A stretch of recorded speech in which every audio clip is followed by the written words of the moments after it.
Bonjour et bienvenue sur Codable.tv pour un épisode important puisque c'est un changement de forme et de fond. La forme, vous la voyez, c'est ma belle tête qui réapparaît après des années d'absence dans un nouveau décor. Maintenant, je vais essayer de faire des présentations, des podcasts filmés où vous me voyez, où j'essaie d'un peu plus travailler le montage.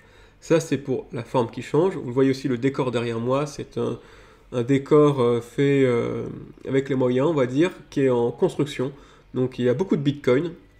Et n'hésitez pas à me dire si vous voulez, si vous avez des conseils, si jamais il y a trop de Bitcoin pour vous. La seule chose évidemment immuable sera ce magnifique bouquin présent là, le meilleur bouquin qui existe sur Bitcoin, disponible sur Amazon par votre youtubeur préféré. Le fond va également changer également, puisque en plus du traditionnel podcast que je fais déjà depuis des années, je vais aussi rajouter une revue de presse, ainsi que parler de mes projets perso d'un point de vue technique. Beaucoup de personnes m'ont dit, pourquoi Codable puisque tu ne codes pas? Et la réalité, c'est pas que je code pas, c'est que je ne le montre pas. Je réalise sans cesse des projets perso, que ce soit généralement du code, de l'électronique ou de la mécanique. Et donc je vais vous montrer un peu sur quoi je travaille, comment j'ai des idées et comment en fait un peu le processus derrière mes projets perso en termes de conception, en termes de technique. Donc c'est parti pour le Codable 2.0 et on va commencer avec la revue de presse Codable. Alors la revue de presse Codable, la chose est extrêmement simple.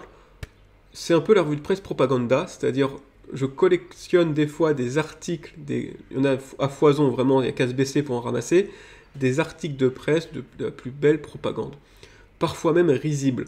Donc le but de la revue de presse Codable, c'est de ne pas rigoler à ce que je vais vous montrer, vous verrez que c'est des fois assez compliqué. On commence avec Uzbek Erika, un journal d'information en ligne, également un journal papier. Quel futur pour Facebook après la suppression de son outil de suivi de désinformation?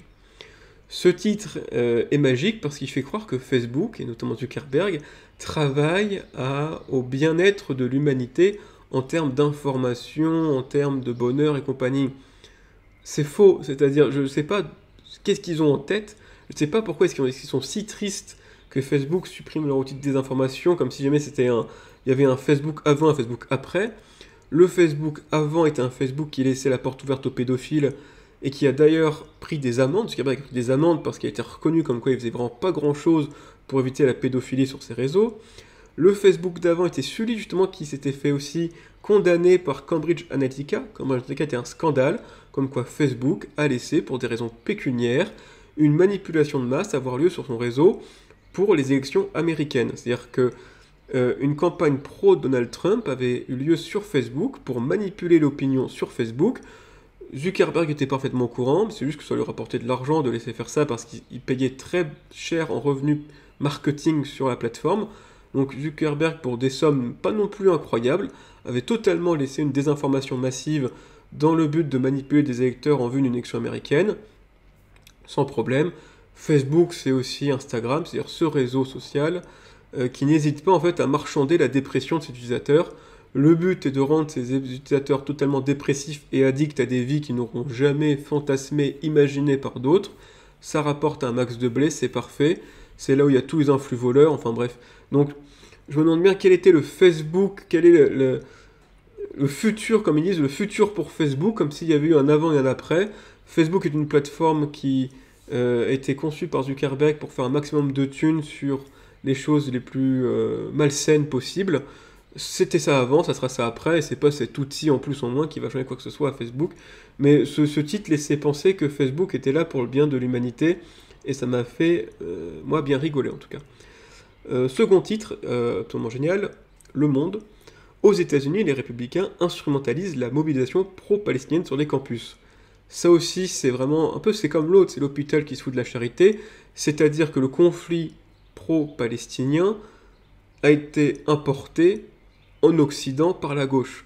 Je rappelle que c'est quand même un conflit entre des juifs et des musulmans sur un bout de terrain assez loin de l'Europe et de l'Occident, et c'est un conflit qui a été apporté par la gauche, le Parti démocrate aux États-Unis, et par Jean-Luc Mélenchon notamment en France, dans le but de politiser les gens, de polariser les gens et de récolter des voix. On va pas aller non plus aller, c'est comme Facebook, on va pas non plus aller dans le c'est pour le bien de l'humanité, non, ça a juste pour but de polariser les gens et de récolter des voix. Et donc là, le Monde nous a fait un virage à 360 degrés en nous disant que c'est les républicains qui instrumentalisent ce conflit. Les républicains qui, eux, sont d'ailleurs beaucoup plus pro-israéliens et n'ont clairement pas, on va dire, eu une historique surpolarisée au niveau de ce conflit. C'est clairement la gauche, et notamment les démocrates, qui l'ont fait. Donc Le Monde qui tente un article pour faire rentrer des ronds dans des carrés en disant qu'en fait c'est les républicains qui alimentent ce conflit, c'est absolument incroyable. Et pour finir le dernier, une pépite absolue que j'ai trouvée cette dernière semaine, Euronews. Donc Euronews, je rappelle que j'ai fait différents articles quand même qui montrent à quel point l'Union Européenne se rapproche dangereusement de l'URSS. J'ai fait l'URSS notamment, et Bienvenue à Bruxelles-Grad, comme précédent article que vous pouvez retrouver. Bon, il y a plein de preuves qui s'accumulent, et là je vous montre en fait la preuve comme quoi Euronews, en fait, l'organe d'information de l'Union Européenne est devenu la Pravda, avec ce titre magnifique. Volodymyr Zelensky est le dirigeant le plus populaire d'Europe. Rien que ça fait déjà... voilà. Devant Emmanuel Macron. Donc là, c'est un niveau de Pravda, mais vraiment... Ça j'ai rigolé longtemps devant celui-là, parce que c'est vraiment incroyable. Je me demande bien quel est le sondage qui place Zelensky premier et Macron deuxième. Bon. Mais à un moment donné, la Pravda est tellement importante qu'on pourrait croire des titres de logographie. C'est-à-dire ça, il y a 3 ans, ça aurait été un titre de logographie et on aurait tous bien rigolé. Bon, aujourd'hui on rigole toujours, mais on se dit merde, c'est un organe officiel qui tente de faire croire que Zelensky et Macron sont les 2 leaders les plus appréciés de l'Europe, quoi. Donc voilà pour la revue de presse de Codable.tv. Et en fait, on va continuer un peu avec une revue de presse, mais sur le sujet de fond, puisqu'il y a eu énormément d'annonces dans le domaine de l'IA.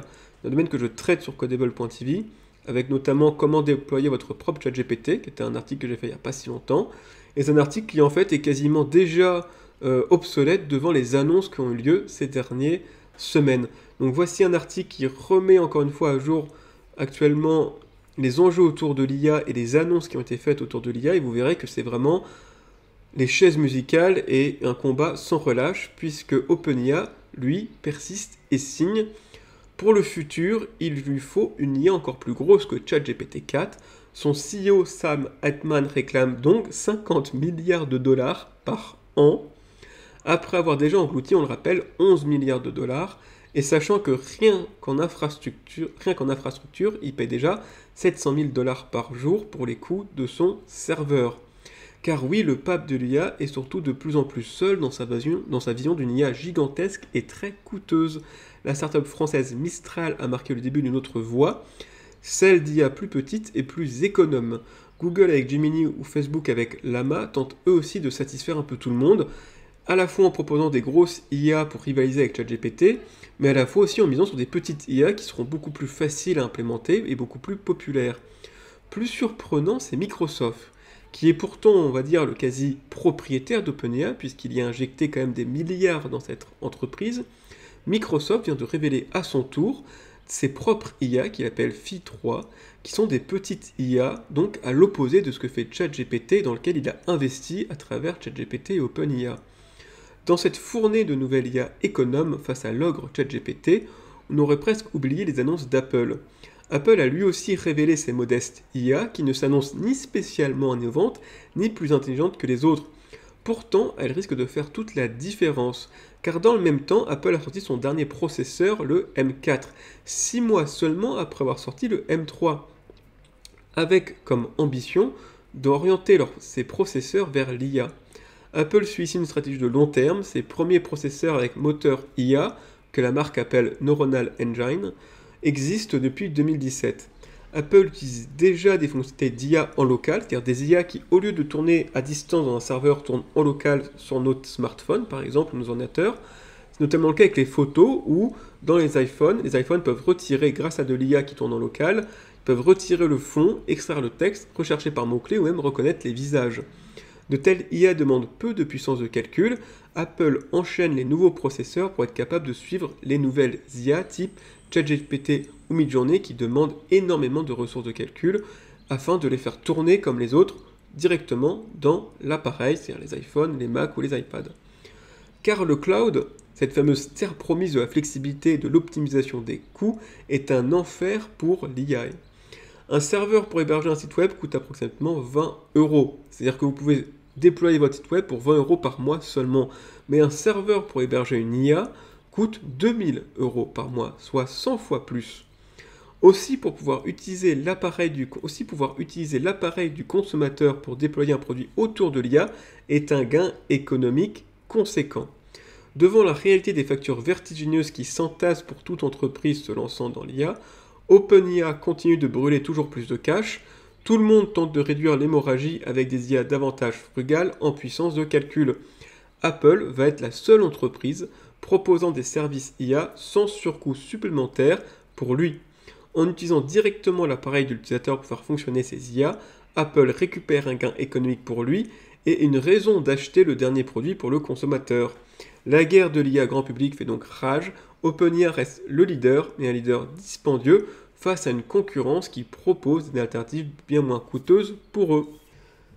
Place maintenant au projet personnel. Donc, j'ai toujours plein de projets en tête, toujours plein d'idées, et autant vous présenter celui actuel. C'est quand même un projet assez long, on va dire, il fait partie des projets de taille moyenne pour l'instant, mais plus le temps passe, plus je pense qu'il va devenir un projet assez long, mais intéressant. Ça s'appelle UseTool, et il est déjà suffisamment avancé pour que vous puissiez, si vous le souhaitez, l'utiliser. C'est en version bêta, ça signifie que je ne garantis pas qu'il fonctionne tout le temps, je ne garantis pas qu'il fonctionne parfaitement, c'est que de la version bêta, mais vous pouvez déjà l'utiliser et vous en servir. Alors à quoi sert UseTool? C'est un projet que j'ai commencé lors d'un hackathon de Alessium. Alessium est une blockchain, on va dire, Swiss-made, publique, accessible à tous, mais fait par des anciens de l'EPFL. Et maintenant je connais un peu l'écosystème autour d'Alessium, je connais un peu les gens qui travaillent dedans, et ils m'ont invité à faire un hackathon. Le principe d'un hackathon, c'est de trouver une idée autour d'un thème. Dans ce cas-ci, c'était Alessium. Donc en gros, c'est comment trouver une idée autour de la blockchain Alessium, comment trouver des outils, des usages de la blockchain Alessium. Et j'en ai trouvé un, c'est donc usetool.com, qui est un site web qui est déjà accessible, vous pouvez y aller. Là, je vous ai mis aujourd'hui le screenshot, on va voir comment ça fonctionne. Et usetool.com permet d'utiliser la blockchain Alessium pour que quelqu'un qui possède un site web, un blog, comme Codable TV, une newsletter, même un site d'actualité, comme Le Monde ou Le Temps, bref, quelqu'un qui possède un site web, en gros, avec du contenu et souhaite le rendre payant, peut le rendre payant extrêmement facilement. En gros, il peut demander très facilement, grâce à UseTool, un abonnement. Donc je vous présente un peu le projet, d'après sa page d'accueil. Donc l'énorme avantage, c'est que ça ne touche pas le site web source. C'est-à-dire que UseTool est une plateforme cloud où en gros l'utilisateur, au lieu d'accéder directement au site web, il va accéder au site web en passant par les serveurs de UseTool. Et comme ça va permettre en gros à UseTool de faire une sorte de péage. C'est pour ça que j'ai appelé ça toll. C'est pour faire une sorte de péage pour savoir si oui ou non l'utilisateur a besoin d'un paiement ou non pour accéder au site web. Le côté payant se fait à travers les mots-clés d'une URL, donc en gros ça rend la chose très générique. C'est-à-dire qu'en tant que gérant de site web, il suffit juste de spécifier des mots-clés précis dans les URL pour rendre en gros l'accès à un site web payant ou non. Donc c'est extrêmement flexible et on peut mettre n'importe quel mot-clé dedans, donc typiquement paid ou premium ou subscription. Il suffit après que dans l'URL de votre site web il y a ce mot-clé là et UseTool va demander un paiement pour accéder à ce contenu. Donc ça évite de mettre tout le site web en payant si nécessaire. Vous pouvez garder la page d'accueil gratuite et mettre les sous-articles payants, les sections payantes. C'est extrêmement générique. Ça c'est un peu on va dire, les choix technologiques que j'ai fait. Et après, l'avantage c'est que c'est un paiement en crypto-monnaie. Et ça a plusieurs avantages. Le premier c'est que contrairement à si vous voulez faire un paiement par carte bancaire où il faut avoir un compte bancaire pro avec une création d'entreprise, là en fait n'importe qui peut mettre en place le paiement. Quand je dis n'importe qui, c'est qu'il n'y a pas besoin de créer un compte sur UseTool, il suffit de, comme vous allez voir, configurer la chose et aussitôt vous pouvez l'utiliser. Donc c'est l'avantage des crypto-monnaies, c'est que ça rend tout ce qui avant était lié avec de l'argent était incroyablement compliqué à mettre en place, avec des régulations, des lois dans tous les sens, y compris quand vous voulez juste mettre un abonnement de 1 euro sur votre site web. Et ben avec UseTool et avec les crypto-monnaies, ça rend ça très simple. L'autre chose, c'est que c'est pay as you go, ça signifie que vous pouvez, en gros, ce que vous paramétrez, c'est le prix par heure. Donc en fait, vous payez quelques centimes pour accéder au site web.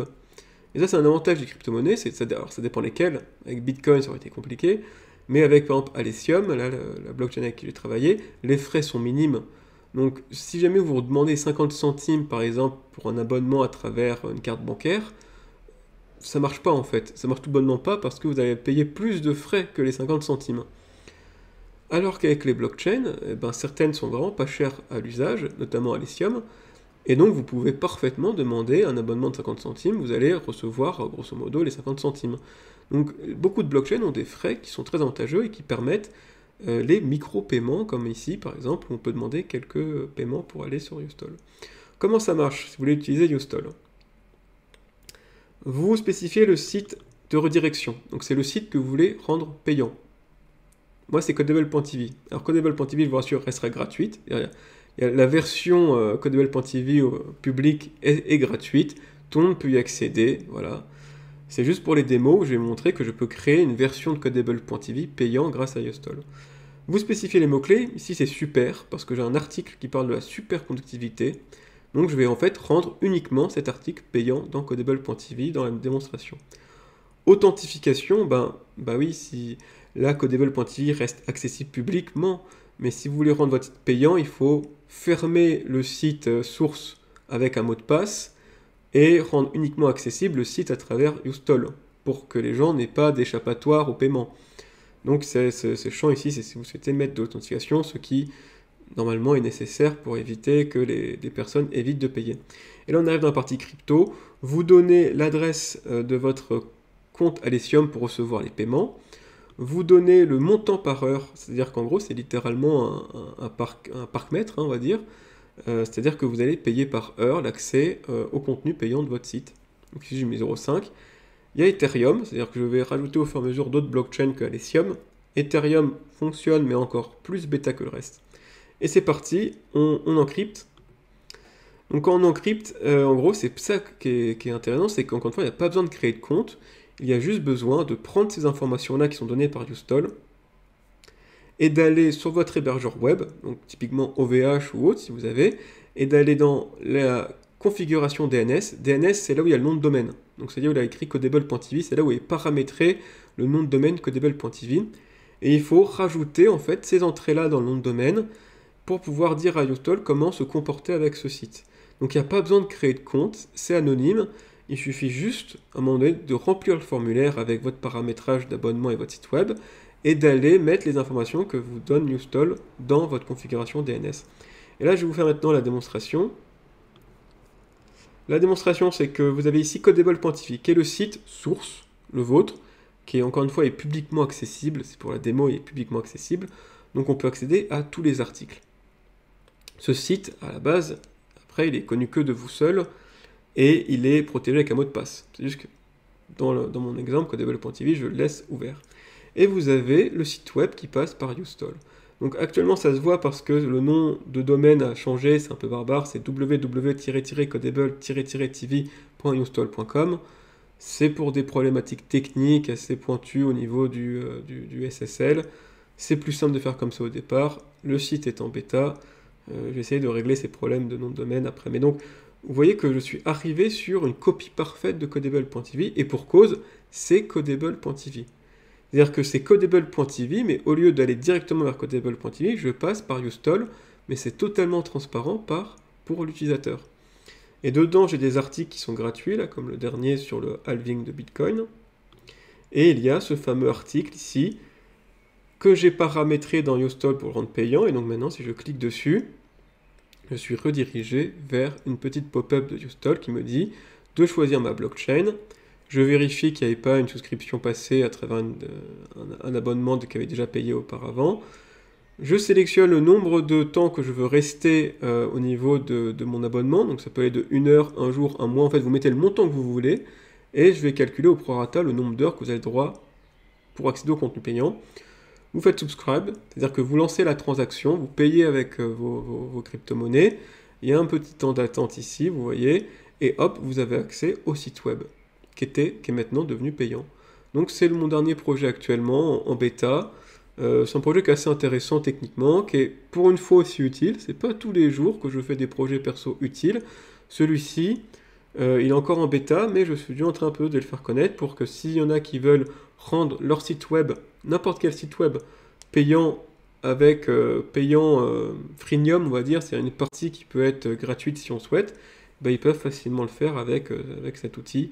C'est le dernier projet perso sur lequel je travaille, il est assez intéressant, il a une réelle utilité, il donne une réelle utilité aussi aux cryptos, donc c'est quelque chose d'intéressant à montrer, donc autant commencer le Codable 2.0, on va dire, avec ce projet personnel utile.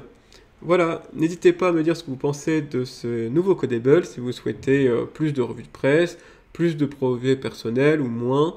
N'hésitez pas à me faire part de vos remarques et de ce que vous en pensez. À bientôt.